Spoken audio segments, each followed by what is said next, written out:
The Conjuring Last Rites. On September 5th. Come down here, I need your help!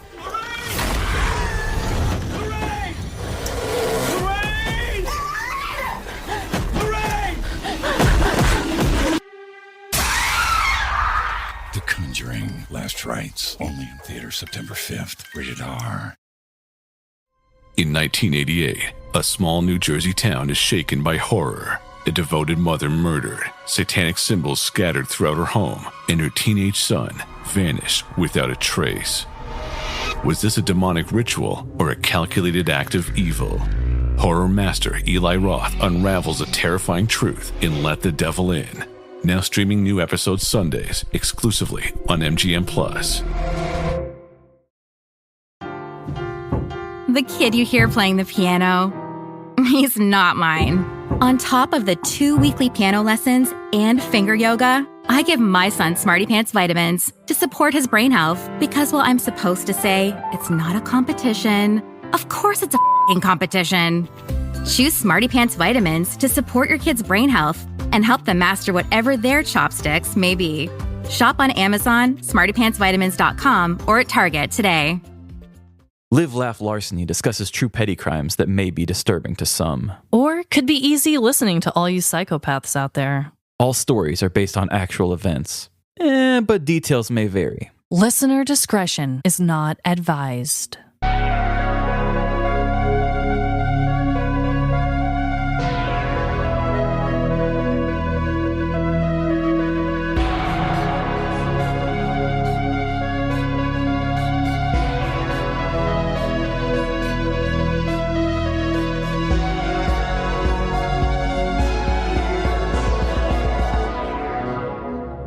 Live, Laugh. Larceny.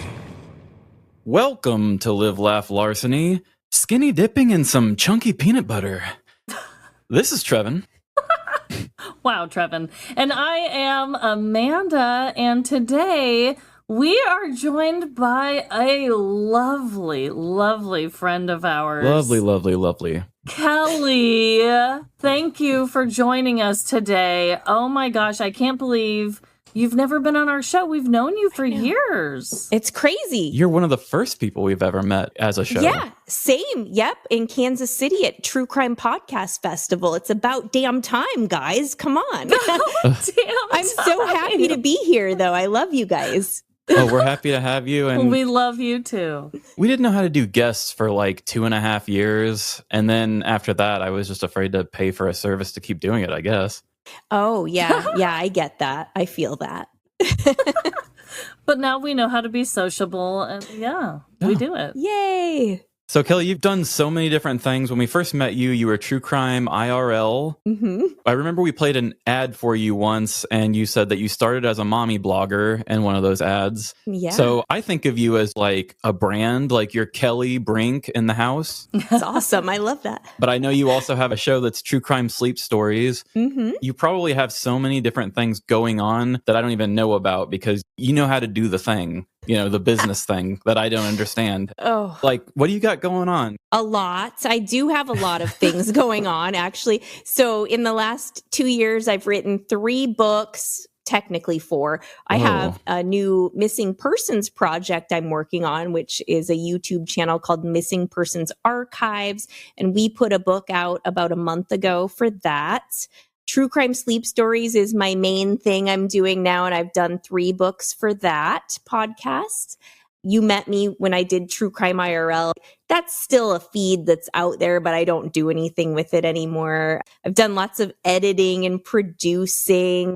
But what I love to do is just go fishing and kayaking. That's what I want to do professionally. That would be great. You need to find a way to make a podcast about that and use your following to go that direction. Maybe fish on a kayak and podcast. That's a great idea. I could bring the mic out with me, maybe. Mm-hmm. I've been putting a lot of that on my social media, as you guys have probably seen lately. This summer's just been like everything outdoors. But true crime's been my main thing, though, for like 7 years now. That's great. You are a multi-talented gal. Thank you. So, Trevin, Yes. do you want to start us off with Dreadful Dilemmas? I suppose I could probably do that. So I have a favorite breakfast cereal that I have been really simping for quite some time. Like, it's probably been over a year. I've had this in my dilemmas list for a very long time. I don't know why I never brought it up, but beneath the surface, you guys, I've been eating grape nuts almost every single day. And the dilemma of this is, apparently it's not cool. Apparently it's an old people cereal. Molly, our friend, Nurse Molly, who works mostly with older people, told me that that's usually a breakfast that she sees on the tables of all of her, I don't want to say customers, but patients. What is the name of this again? Grape nuts. Grape nuts? Yeah. So you must poop every day, at least once a day, right? I'm trying. I think it's like high fiber, lots of roughage. It's basically like eating gravel, isn't it? What do you like about it? I don't know. It just kind of blends in really well with stuff. And I do feel that I don't eat enough fiber. So I've been trying to find a way to get more.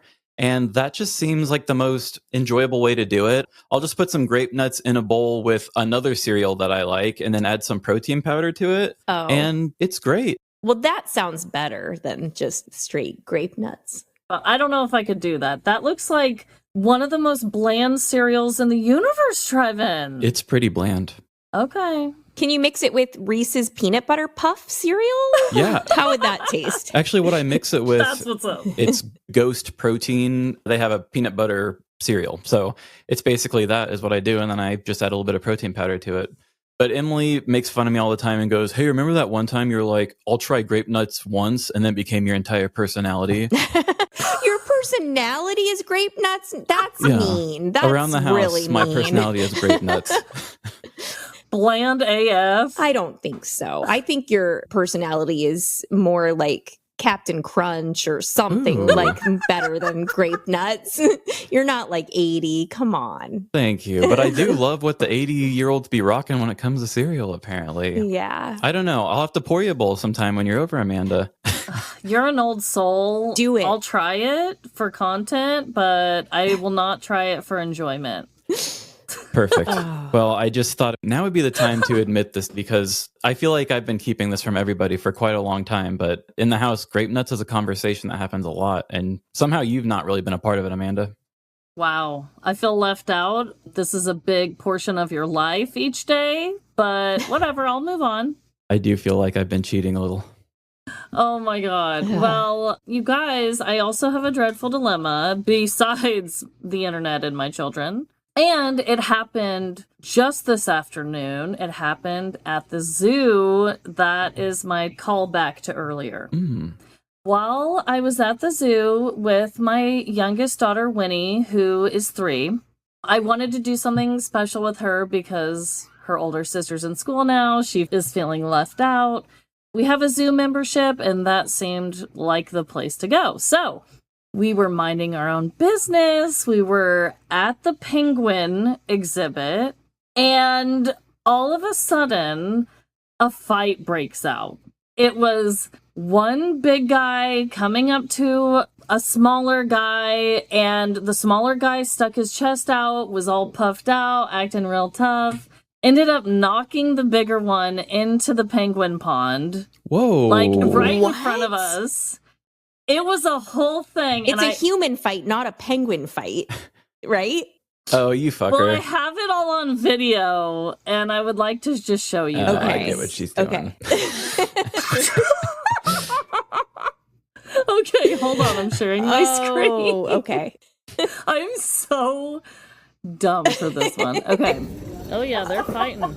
Oh, wow. That is a big guy. Oh my. Oh, now he's getting involved. Wow. That was crazy, Winnie. Wow. The little guy was a bully. Was that the dumbest thing that I've ever done? No, But it was adorable. did you see that little penguin? He was like, Yeah. He was very cute. Let me see if I can actually just bring the picture back He had up. like Napoleon syndrome or whatever. He was like, I'm little. There's the picture. He's a little guy. Very cute. But he makes up for it with attitude. he certainly did. We were standing there and he just totally manhandled the other one, knocked him right into the penguin pond. Wow. Look at that instant replay, Trevin. A real David versus Goliath situation. Maybe they're a couple and the little one was like, you pissed me off. You shouldn't do that. And he was like, I know. And then maybe they made up in the pond or something. I don't know. So the guy's the little one? That could very well be. Either way, I you like know, that whatever. I just felt so dumb, but I was like, you know what? It'll be a funny little thing to get their hopes up thinking it's humans. It was just a penguin fight, pushing one into the penguin pool, but still dreadful. I still don't like animal on animal violence, you know? I liked yeah. that actually. With the way the world is now, it's nice to see two penguins brawling rather than scrolling social media and seeing humans do it. I'm glad that it was penguins. That's awesome. That's true. That was a great Good. thing to have on replay to just watch over and over again. Yeah. I love penguins. They're so cute. Oh, yeah. And you actually did have They me going at the are. very beginning. I was like, a big guy, and then you said they fell in the water, and I'm like, oh, shit. Like, how do you always see the coolest stuff? Because you saw a fight not too long ago at that trampoline park. So I thought, dang, this girl just keeps You're seeing right. You fights. saw a fight at a trampoline park? I have seen fights in a lot of random places, restaurants, trampoline parks, just out and about. I randomly see very weird little fights, but this time no humans were hurt in the making. That's good. I never see fights. I would love to see more fights, only in hockey games. That's like the only time I see a fight. But Yeah, I never see them either. yeah. So, Kelly, I heard that you have a dreadful Yeah. dilemma that is Yeah. probably more dreadful than even what we're experiencing. Well, yeah. So something dreadful is a great way to describe it. This weekend, I camped for like 4 nights straight out in the woods. It was a campground, like a county park kind of campground, very primitive on the water. I had something kind of terrifying happen Saturday night. It was about 12:30 at night. I was awakened by this repetitive sound of like wood tapping. At first, I thought it was acorns falling on the ground or branches falling. I was like, oh, the wind probably picked up. Something like that's happening. I tried to go back to sleep and I couldn't get back to sleep because it kept happening. And then my brain noticed a pattern. It just kept happening and happening like every 15 to 20 seconds. You know how it registers with you where a sound is coming from. So I'm in my tent and I know it's coming from in front of me and slightly to the side. But then the sound, it moved down the gravel road and then it was happening in a path, kind of like this wood on wood tapping or kind of like a thwacking sound. It wasn't like a bunch of them. It was like one. And then about 15 seconds later, another one. And it was coming closer to my tent and it worked its way towards the water and then around where I was camping over to the left and then around my tent. And it was about probably 20 feet away from me, but it took a path down a road around and then around me. And it went on probably about like 6 to 8 minutes. And I was just sitting in my tent. I was like, is this a person like hitting something? Is this an animal? What could this possibly be? There's no way for me to describe how like scary it was. It was really scary. Mm-hmm. I was kind of like shaking a little bit. I texted my friend at 12:36 a.m. exactly. I said, I'm scared. And I did not know what was going on. I felt this intense feeling of dread. I was like, I got to leave my tent. I grabbed my cell phone and my keys. I didn't have shoes on. I just unzipped the tent, ran to my Jeep, started it, locked the doors. I didn't even zip my tent back and I left. I don't live too far away and I just drove home. My purse, my debit cards, everything was still in the tent. I was so scared. I just left everything behind. I couldn't sleep then when I got home. I was like Googling, this is what just happened to me. What could this have been? Was this an animal? And the first thing that came up was, this sounds exactly like other reports of Sasquatch in the woods. And I was like, did I just experience something paranormal? It was really scary. I'm not saying it was a Bigfoot. I don't really believe in stuff like that, but I've played it over in my head a million times. I've been like on all the forums. I'm like, maybe it was a Bigfoot. I don't know. It was scary enough though. And I did not go back until the next day at like 10 a.m. and I brought a friend with me. It was really scary. So that was my dilemma. Like, did I encounter a Bigfoot? What happened? I don't know. Yeah, you're just trying to enjoy yourself for a quiet night and you meet Bigfoot. Yeah, that's not right. I don't want that. I mean, I do want a big hairy man in my life, but not Bigfoot. No.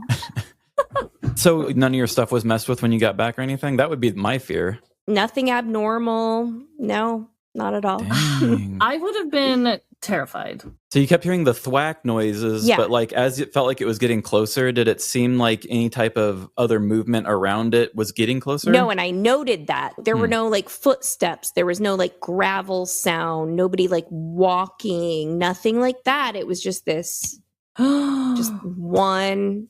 And then like 15 to 20 seconds later, another one. And like this pattern of sound, but no twigs breaking, nothing like that. It was just really bizarre. And I'm going to go right to the paranormal explanation. I think that was Bigfoot. Hands down. I'm a believer. Let's go with that. I had a Bigfoot experience. I'll go ahead and certify it, yeah. Put the stamp on it. Yes. I love camping and I love the outdoors and I don't want to stop doing that, but I don't want to run into Bigfoot again either. Yeah. Do you have a weapon with you when you normally... No, I don't have a gun with me. I don't travel with a gun. I should. I would. Like, I have my permit to carry, but I just never have anything with me like that. But I have a sweet Swiss Army knife that I keep with me, and it's really sharp. I've cut myself multiple times accidentally with it. So I have a knife with me. And Okay. I was going to say, you look like a person who would be this like badass with knives. Maybe you can hold 3 in each hand. You have that look, like in a good way. Oh, that's great. Yes, so I do carry a knife. The other thing, highly recommend, I heard this little hack years ago, and I always do it when I'm alone. I keep my keys with me with my remote, just in case you have to hit the emergency signal, the emergency beep, beep, beep, because that's going to drive everyone around you crazy and wake them up. So they're going to come to wherever you are. So I always have my key remote with me ready to hit that. Everyone should do that just in case. So that's a great idea. Great tip. You got to annoy people sometimes to make them care. Yeah. Yep. Well, Trevin, should we get into our segment portion? Let's do some segments. Gatorade is the #1 proven electrolyte blend designed to hydrate better than water. So you can lose more sweat and raise your game. Gatorade, is it in you? She's made up her mind to live pretty smart. Learn to budget responsibly right from the start. She spends a little less and puts more into savings. Keeps her blood pressure low and credit score raises. She's cutting debt right out of her life. She tracks her cash flow on a spreadsheet at night. Boring money moves make kinda lame songs, but they sound pretty sweet to your wallet. PNC Bank, brilliantly boring since 1865. This message is sponsored by Greenlight. With school out, summer is the perfect time to teach our kids real-world money skills they'll use forever. Greenlight is a debit card and the #1 family finance and safety app used by millions of families, helping kids learn how to save, invest, and spend wisely. Parents can send their kids money and track their spending and saving, while kids build money confidence and skills in fun ways. Start your risk-free Greenlight trial today at greenlight.com/Spotify. That's greenlight.com/Spotify.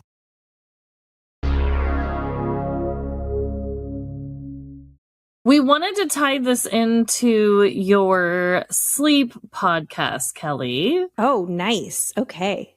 With your true crime sleep stories, is every single story that you hear on the podcast, are they written by you or other people that work with you? I do all of that. Yep. Oh, you do all the writing. I do all of that. My publisher once in a while will help me with some ideas and stuff, but I usually do all of the writing for that. Oh, okay. Yeah. So is it like you get a book done and then that's one season of all the stories? Yeah, the books are basically a collection of my podcast episodes that I've done. My publisher came to me and they were like, your podcast would make a great book. So like every chapter is basically a podcast episode, pretty much. Awesome. Oh, that's perfect. We keep talking about doing some sort of a coffee table book or something with just selected stories that we write. Yes, I highly recommend it. Podcasting lends itself to like a book. It's like such a good transition. You've got everything written already. You've got transcripts available. Just put it into a book. You definitely should do that. Because some people don't want to hear me, but they like reading. Yeah, different mediums for everyone. Some people like to read, some like podcasts, some like more visual stuff. There's something for everyone. So true. Very true. So because of your sleep podcast, Trevin and I each wanted to share a bizarre sleep fact. Oh, nice. I love that. I thought by the end you said you were just going to do it. Oh, no. I thought you were going to do one too. Okay, well, it's just me then, I guess. Well, Trevin gets a big F. No, I'm just kidding. If anyone gets an F, it's me for technical difficulties, okay? No. So today, I am going to tell you guys about something that I have personally experienced, and I wanted to research it regardless of it being on the podcast or not. It's something that I needed to know. Why does this happen? Okay. This is an article from healthgrades.com, so they must know it all. This is called sleep myoclonus. It is the quick, involuntary jerking of a muscle or group of muscles. Has this ever happened to you guys where you're trying to go to sleep and then all of a sudden it's like, ah! I feel like I'm falling. I have like a dream or something. I think I'm falling and I jerk. Yes. Yeah. Mm-hmm. I guess I didn't realize that's what we were talking about. Okay. Yeah. Yeah. And they're called a jerk or a twitch, a falling effect, just like you said, Kelly. So you can experience this as a twitch, jerk, or a feeling of falling while you're drifting off to sleep. It may or may not awaken you. People commonly use the term sleep starts to describe these jerking movements. Other names for them are called hypnagonic jerks. I think that's what I originally called it to you, Trevin. Yeah, you said something with jerk in the title. Yeah, because you were like, are you calling me a jerk? Because I got offended real quick. Yeah. In fact, about 70% of people have experienced this, so it can happen to completely healthy individuals, but there are things that do make them worse, which are all the fun things, right? Alcohol, caffeine, stimulant drugs, lack of sleep, and stress. Okay. Yeah. I thought you were going to say like you are definitely schizophrenic or something like that if you're experiencing this. Oh, no. Okay, good. I thought you were going to say lack of stimulant drugs also was a cause. No. It's actually quite common. So we're not all dying. We're not all plummeting to our death in our dreams and in real life. It's a very natural and normal thing, I guess. That's good. I'm glad to hear I'm normal. I don't think I am. Yes, But you're normal. that's awesome to hear. Yeah, and it's been a while since I've experienced one, I feel like. Now that we talk about it, it's like, when is the last time I just kicked my feet up in the air and said, oh, I'm falling, you know? I don't think mine was that long ago. It might have actually been this weekend too, while I was camping or something, like not being in a familiar place or something, you know? Always a little bit of a lighter sleep when it's not your own bed. Absolutely. And I guess there's a lot of theories and there's been scientific studies, but the simple answer that everyone has come to is that your brain is starting to go to sleep and your body's just trying to play catch up and doing weird things. Oh, okay. Yeah, I always feel like I'm like falling off a cliff and I'm like trying to catch myself and like I wake up. Mine is usually that I'm walking and then I trip, and then right when I'm about to hit my face on the ground is usually when I kick my head and my feet up or out at the same time. Oh, feet too. I just do like a, but you got feet too. Okay. Yeah, I'm like a reverse donkey kick sort of. Oh my God. Oh no. Have you ever kicked anyone in bed with you? I have not, but I have punched somebody in the face in bed with me.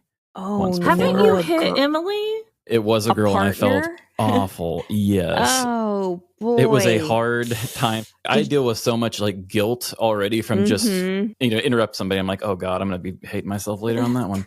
But I had this dream about this dude that I knew from high school who was pissing me off. And I went like that in my dream. Oh, no. And I came down and I woke up to the feeling of my fist just like hitting a person's skull. Did she have a bloody nose or anything like that? She did have a little bit of a black eye. No. Oh, that's terrible. You want to know something that's even worse than that? One time, so I used to sleep with my little boys to get them to sleep at night because, toddlers.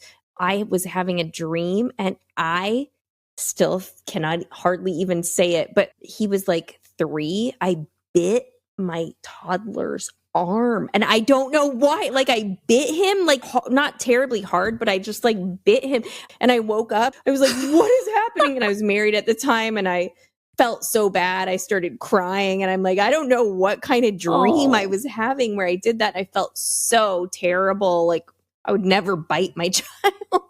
It was awful, but we do weird things in our sleep. Things happen. Yeah, I recently did an episode about Kenneth Parks, I think was his name, who actually murdered his in-laws in his sleep.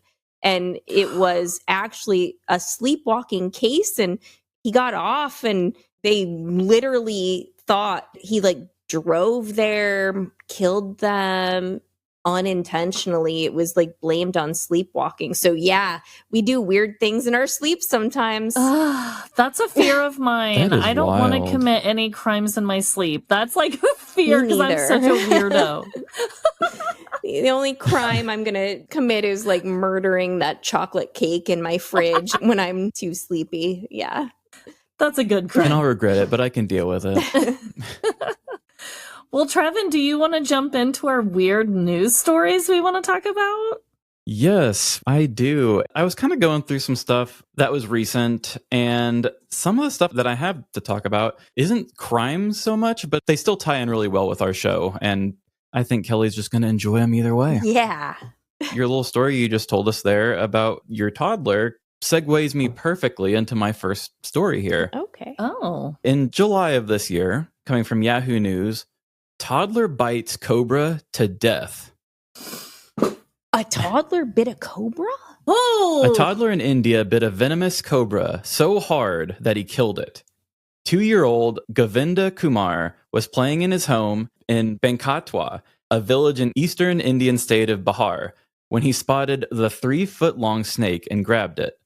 The cobra lunged at the child and coiled itself around his tiny hands during the incident. But instead of screaming, the child put the snake's head in his mouth and clenched his jaw. He quickly lost consciousness after ingesting some of the deadly venom, but was treated in a hospital and has since been discharged. The snake died on the spot. That kid's a badass. He's going to grow up to be like Chuck Norris. Like nothing can touch him. He literally ingested cobra venom and killed a cobra at 2 years old. How do you top that? I never will. There's no better, more badass origin story than that one. I think we told a story about a man who bit a snake to death, but it's not the same when it's a kid who was just like, ew, it's on my hand. I'm just going to bite it and get it off and murder it. I'm not a big snake fan myself. I would have been freaking out. So that kid is already way stronger than I am, and I'm a little jealous about it, actually. Yeah, same. I've never been a huge snake fan, but I'm trying to get better about it. I saw a snake this weekend, and I didn't run away from it. I actually followed it and took a video of it. That's not really like me to do that, but I'm trying to welcome all the nature stuff except Bigfoot. That's growth. It's good of you to see that and challenge yourself to kind of stick with it a little bit. Yeah. I have a hard time with animals that aren't cuddly, so I get it. Yeah. Kudos to that kid. Yeah. For sure. Well, I have one, and this is a really recent story, and I really wanted to cover it on our show, but I don't know. Once I explain it, I think it'll make more sense why I was kind of hesitant, okay? I'm sure with your show, you adapt real stories. So you know what it's like to have to adapt something into making it a narrative that works for the story you want to tell. When we do this, a lot of times we kind of dissect why we couldn't do a full story on it, because sometimes we're just so limited with what we can do with the characters. Yeah. But they're always still such good crimes to hear about. Oh, yeah. Oh, yeah. It's a great one, and it's gone viral. It's a little more of a sensitive subject. So I am coming from NBCLosAngeles.com. Man dubbed butt sniffer arrested again in Burbank. Did you see this, Trevin? I did see this. A-Line actually sent this to me a day or two ago and was like, this is so triple L coded. You need to do this. And I had seen it once and thought about it and then waited. And sometimes I have to let it, kind of go in my head for a bit to see if I really want to go there. It seems too good not to. I just haven't quite thought of how to do a story angle for this one yet. Maybe we still can. It's kind of extremely creepy. So anyway... A man previously arrested for inappropriate behavior was taken into custody once again after allegedly sniffing a woman's behind inside a Walgreens store in Burbank. Burbank police told NBC4 that 38-year-old Kelli Crowder, also known by officers as the butt sniffer, was recognized by store employees who reported the incident shortly before 11 p.m. Crowder had previously been arrested in Burbank on July 22nd in connection with similar behavior. So this is not the first butt he has sniffed. Wow. I wouldn't even say it's number 2. Oh, oh my God, Trevin. Using the store's surveillance system, officers monitored the suspect as he moved through various departments. While in the women's section, the suspect was observed following a female customer, crouching near her, and engaging in lewd behavior by inappropriately sniffing her buttocks. How do you get away? That's crazy. It seems like he's gotten away with it for so long. I'm at a loss. It says Crowder is a registered sex offender currently on parole. He has a history of similar offenses dating back to 2021. Anyone with information regarding the case is urged to contact the Burbank Police Department's Investigations Division. It's hard to find the words with that. If I saw this headline, a lot of times I feel like my brain would think, oh, maybe it wasn't what it looks like. But this dude's just a real serial ass sniffer. I don't know what to think about it. I have so many thoughts. I'm like, does he want someone who hasn't showered? Does he want perfumey? Like, what is he going for here? I don't understand it. And did it say only female? Did I miss that? Yeah, I'm pretty sure all of the people that have reported it have been female. But yeah, good and fair question, Kelli. Like, what kind of sin is this weirdo looking for? It's not going to probably be a good one. He probably wants a more pungent kind of like scent. I think that's what they're going for. Usually they want... He probably does not want it to smell like Tide, I'm guessing. Yeah. Oh, wow. You said it was lewd behavior. Is that what he got charged with? Yes. Because, like, how do you classify that? And I need to show you guys this guy's mugshot. I added it to the chat if you want to see it, Kelli. Did you? I kind of want a partner who loves me that much, who wants to sniff my butt, I guess. Right. Like, I'm like, you love me and all of my... It's like Shrek. He reminds me of Shrek with the ears. No, the ears. Yeah, something's going on. I'm with you on that. That would be nice if somebody did love me that much. Like, if you didn't even have to worry about showering. You just knew it was that unconditional. Yeah, like I went to the gym. I haven't showered today. And you love my essence and my aura and my scent. That would be great, but not a stranger when I'm like at Target. I don't want that. Right. That essence. The essence. Like, not when I'm at Walgreens. No. And how ballsy of this guy. Jeez. Just get up in there. You got to get your face close. And that's why I'm like, how did you get away with it that many times? Because you have to get your face close. And then what do you just run away really quick? Like prance off? If he did that to me, I would kick him in the face probably. Like that would not be good. Honestly, I don't think the risk is worth the reward, but I don't also the either. logistics of pulling it off is difficult too. He probably also buys bottled farts from OnlyFans women or something like that. I could see it. Those guys, they'll buy some canned farts if you get the right ones. I had to share it. It was everywhere. I saw it even on TMZ, and I was like, I don't really know what angle to take, but I have to talk about this with someone. It needs to be on the show, and if the listeners want to make it into a full story, I don't know, maybe with the listeners could collaborate and put one together. There we go. Yeah, and in that way, if people want to cancel us for making a story about a sex offender, I can cancel the crowd and not myself. There we They go. wouldn't cancel. It's an interesting story, I think. Well, if I got canceled, I'd probably actually gain listeners at this point. So. Eczema isn't always obvious, but it's real. And so is the relief from Ebglyss. After an initial dosing phase, about 4 in 10 people taking Ebglyss achieved itch relief and clear or almost clear skin at 16 weeks. And most of those people maintain skin that's still more clear at 1 year with monthly dosing. Ebglyss, lebrikizumab LBKZ, a 250 milligram per 2 milliliter injection, is a prescription medicine used to treat adults and children 12 years of age and older who weigh at least 88 pounds or 40 kilograms with moderate to severe eczema, also called atopic dermatitis, that is not well controlled with prescription therapies used on the skin or topicals, or who cannot use topical therapies. Ebglyss can be used with or without topical corticosteroids. Don't use if you're allergic to Ebglyss. Allergic reactions can occur that can be severe. Eye problems can occur. Tell your doctor if you have new or worsening eye problems. You should not receive a live vaccine when treated with Ebglyss. Before starting Ebglyss, tell your doctor if you have a parasitic infection. Searching for real relief? Ask your doctor about Ebglyss and visit ebglyss.lilly.com or call 1-800-LILY-RX or 1-800-545-5979. Abercrombie denim is everything right now. Denim should feel like this. Confident, easy, like your butt has never looked better. If you didn't know, Abercrombie's Curve Love denim went viral in 2019 for eliminating waist gap, and it's still a game changer. Between that and their classic fits with a straighter line from waist to hip, the perfect denim does exist. Shop Abercrombie denim in the app, online, and in store. This episode is brought to you by State Farm. Checking off the boxes on your to-do list is a great feeling. And when it comes to checking off coverage, a State Farm agent can help you choose an option that's right for you.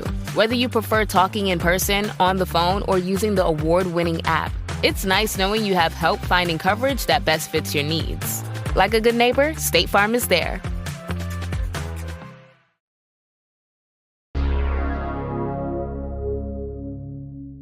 Okay, so I have one for you that I almost thought would make a story, just because I think some of the fun of our show is just building the sound design and putting somebody in the awkward situation. I don't know. I think to me, that's one of the most interesting things, is just like what led to somebody to do something so weird. Yeah. That's why I like this kind of crime more, because you can still question motive the same. You just don't have to have the sad stuff afterwards.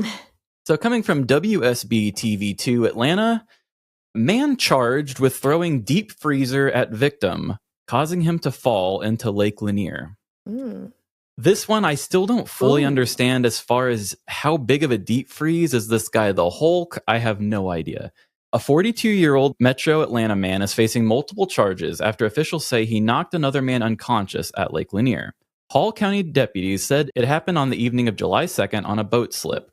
Can I just jump in too, Trevin? Lake Lanier, a lot of bizarre shit has happened there. That's one of the creepy lakes that a lot of true crime podcasts share, because it's like haunted. A lot of bizarre accidents have happened there. Well, I would say this might be another bizarre one. Okay. The victim is a 59-year-old male. This guy was a 42-year-old guy, and then there was 2 other women. According to this, Young stripped himself of all his clothes in front of the victim and one of the women, leading to an argument. During the argument, Young punched the 59-year-old in his chest and got off the boat. According to deputies, the 3 believe Young went back to his boat, and the victim began walking the 2 women to the end of the dock. Young then appeared and threw a deep freezer at the victim. Deputies said the freezer hit the victim in his head, knocking him out and causing him to fall into the lake. When the 59-year-old man regained consciousness, he swam to shore, suffering a large cut on his head. Officials said the victim refused medical attention. Around 3:15 a.m. the following morning, deputies got an arrest warrant for aggravated assault, Deputies announced themselves several times, but Young turned the lights off on his boat and silenced his phone. They entered the houseboat and found him hiding under a bed.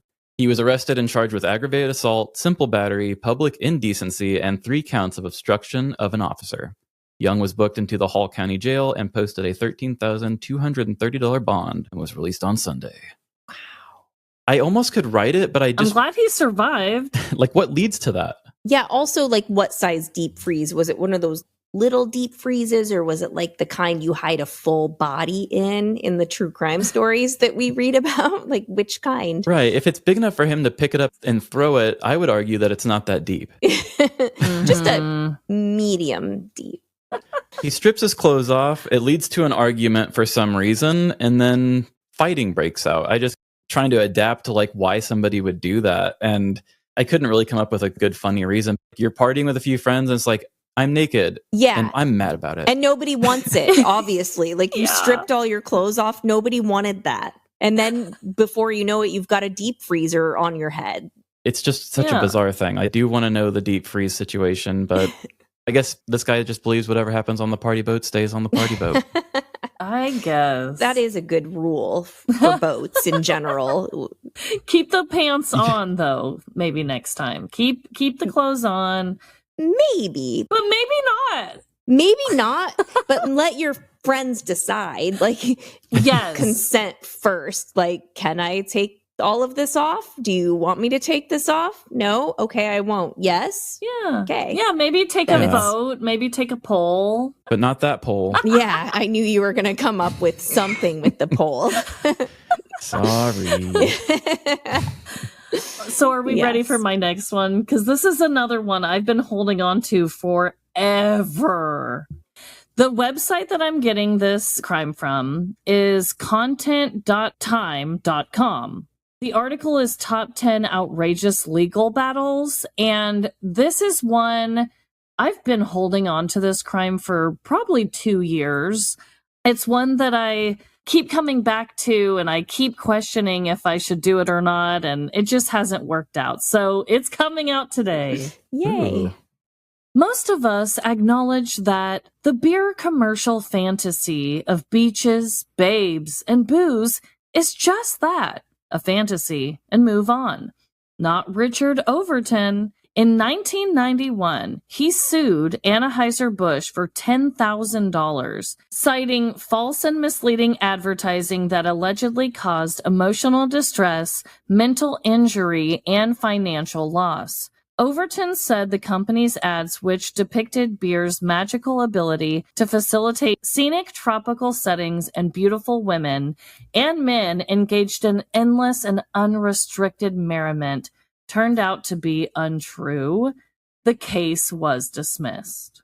Wah, wah.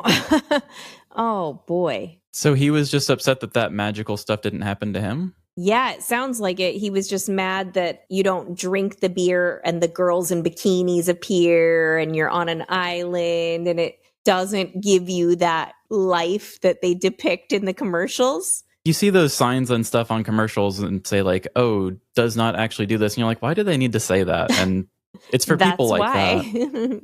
Do you think that guy was trying to just win a court case, or do you think he really felt that belief? I think he was trying to win a court case and also a miserable human being. That's what I think. I think he was a lonely guy who drank too much beer alone and got wrapped up in a fantasy and then was like, hey, maybe I could sue him for some money. Also, like, he only sued them for $10,000. I've never heard of like a lawsuit like that against a company as big as Anheuser-Busch, where you're aiming as low as $10,000. Usually it's like $1 million or hundreds of thousands, but 10,000. He was like, I think I can get this, maybe, or like he had a bill to pay or something like that. That was $10,000. Let's see if I can get them to pay it. Did he have a lawyer or did he do it himself? The legal fees on doing that probably is going to make it even less than 10,000. Yeah. Right. This guy, he was just needing to pay his rent for the next few months or something. Yeah. Yeah. So I have one more crime here that I'm going to share that I feel so terrible because I know at least one listener told me to share this. Before this recording, I went through our Instagram messages and was looking, and Instagram, it's all their fault because it wouldn't load and let me go up far enough to see the older messages to see who did it. This was highly talked about amongst our people, and I'm coming from apnews.com. A cat named Leonardo da Vinci doesn't want your affection. He wants to steal your underwear. Wellington, New Zealand. Most cat owners dread their pets bringing home mice or birds, but for the owners of one felonious feline in Auckland, there's worse shame, being the unwitting accomplice to an unstoppable one-cat crime wave. His prolific laundry pinching from clotheslines and bedrooms in the placid beachside neighborhood of Marangi Bay was turned 15-month-old Leo into a local celebrity and earned him a new moniker. He now goes by Leonardo da Vinci. He's got expensive taste. His frequent hauls include silk boxer shorts, thick men's work socks, preferably with clothespins still attached, and in one mortifying episode for his humans, a brand new 300 New Zealand dollar cashmere sweater. Ooh. My daughter was at home sick, and she rang me at work saying, "It's bad, it's bad. This is the worst he's brought in. It's really bad," said Leo's owner, Helen North, because it was beautiful. I was like, oh, can I keep that? But I couldn't.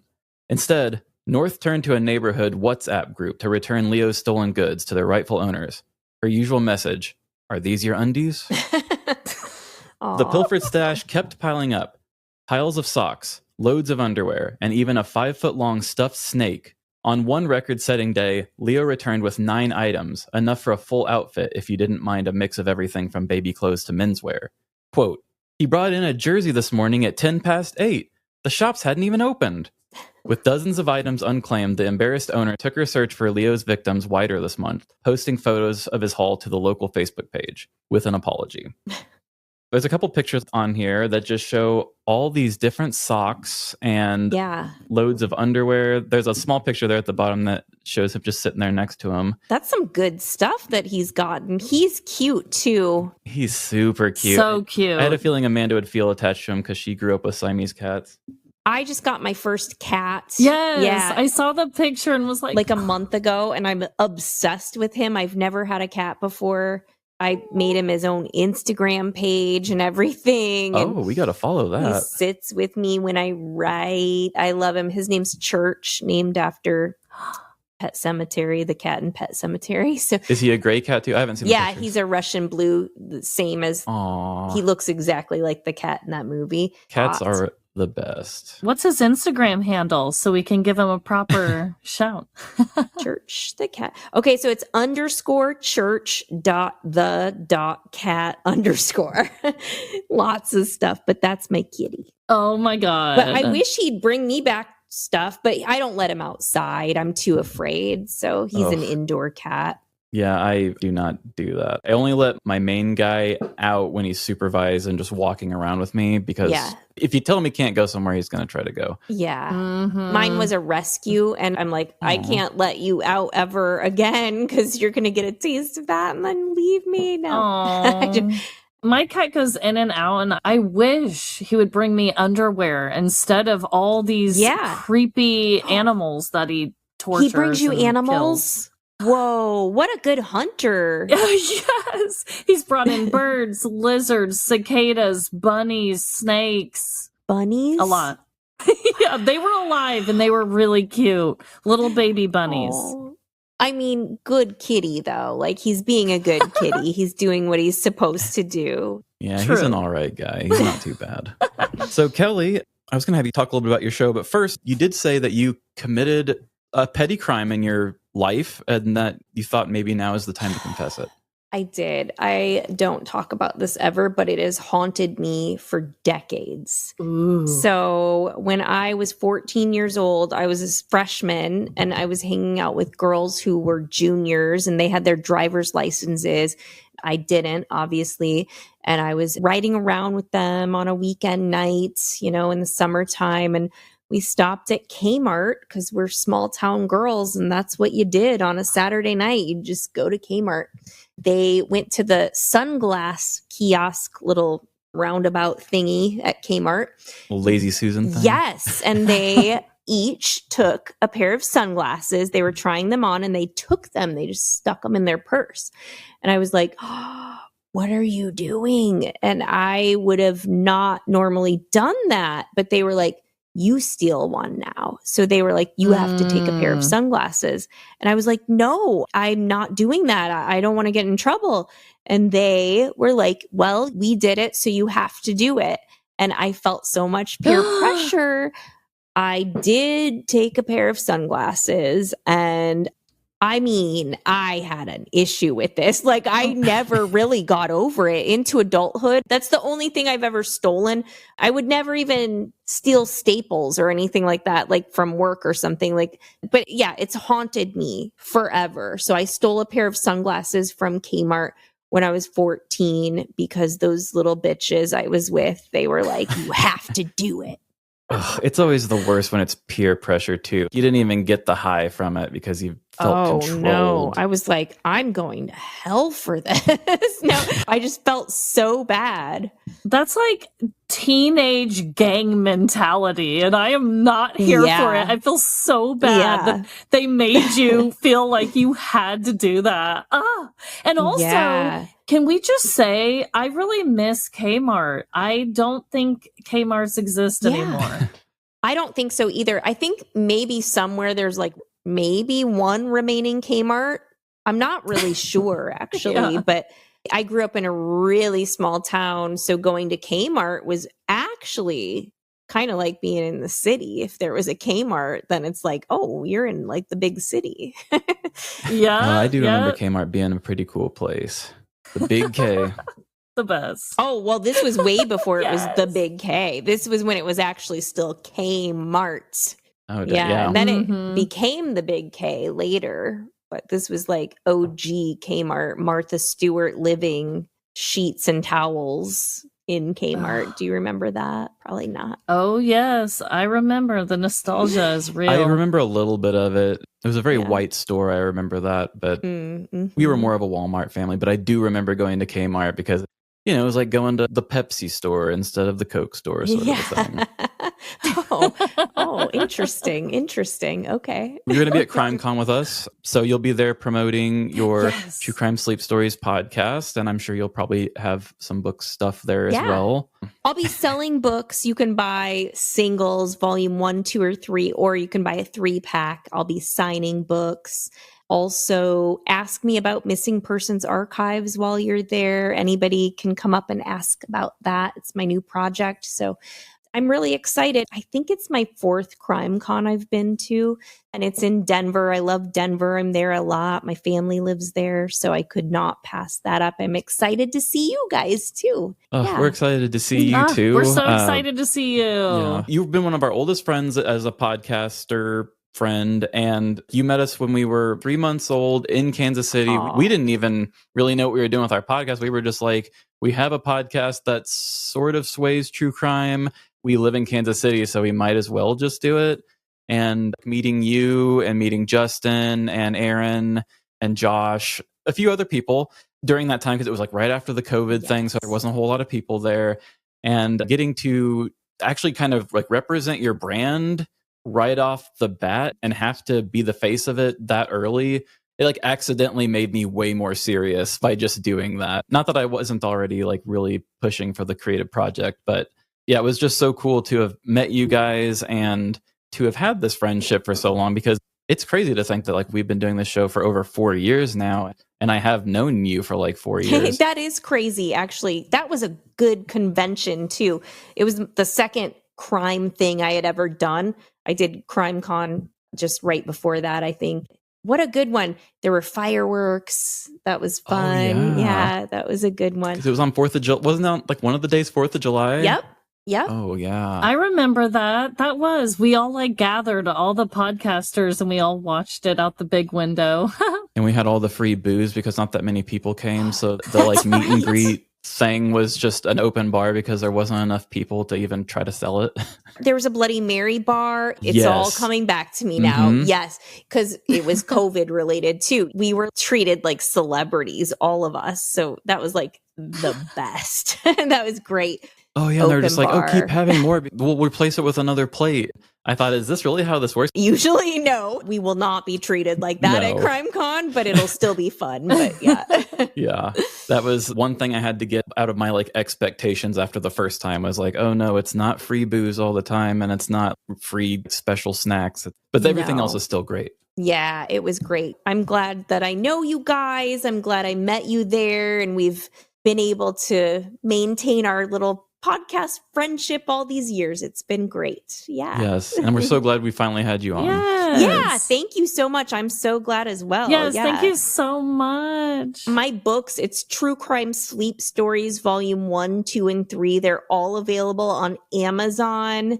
If you want to follow me on Instagram, you can follow me at Kelli Brink, KelliBrink, or True Crime Sleep Stories, or Missing Persons Archives. You can follow any of those, and there's a YouTube channel for each. You can just go to the links in the link tree. Awesome. And are you just kind of like ongoing writing? So like a fourth one and a fifth one and just going to keep going?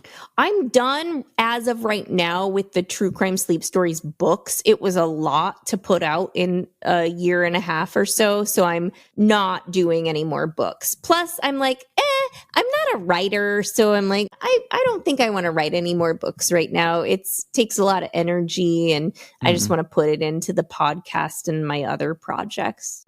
There will be more Missing Persons Archives books, but I have a partner on that. So that's nice to have. It's nice you guys have each other. It's nice to have a partner in your projects. I like that.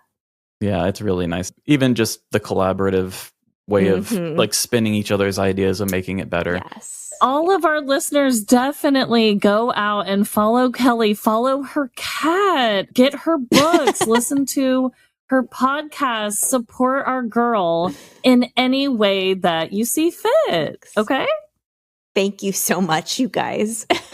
And I just want all of our listeners to know that no matter the crime, big or small, in the end, we're all doomed. Doomed to be dubbed the butt sniffer. Bye. See ya. Bye. Thank you for listening to this week's episode. If you want more fun with Amanda and I, join our Patreon. We've got movie nights, bonus content, and ad-free episodes. Find us on social media to watch clips, view pictures, and interact with us. Do you have a petty crime of your own or want to suggest one? Send your stories to livelaughlarceny@gmail.com or DM us on any of our socials. We need more listener story episodes. And help support our show by giving us 5 stars wherever you rate podcasts. It really helps.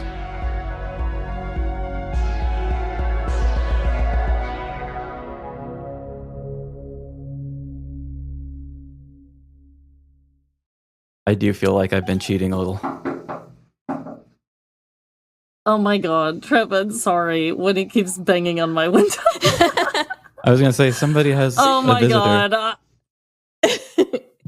This is a test. This is a test. And I think I've already determined, based on my internet connection and my children interaction, that this might not be a thing we do in the future, but we will try.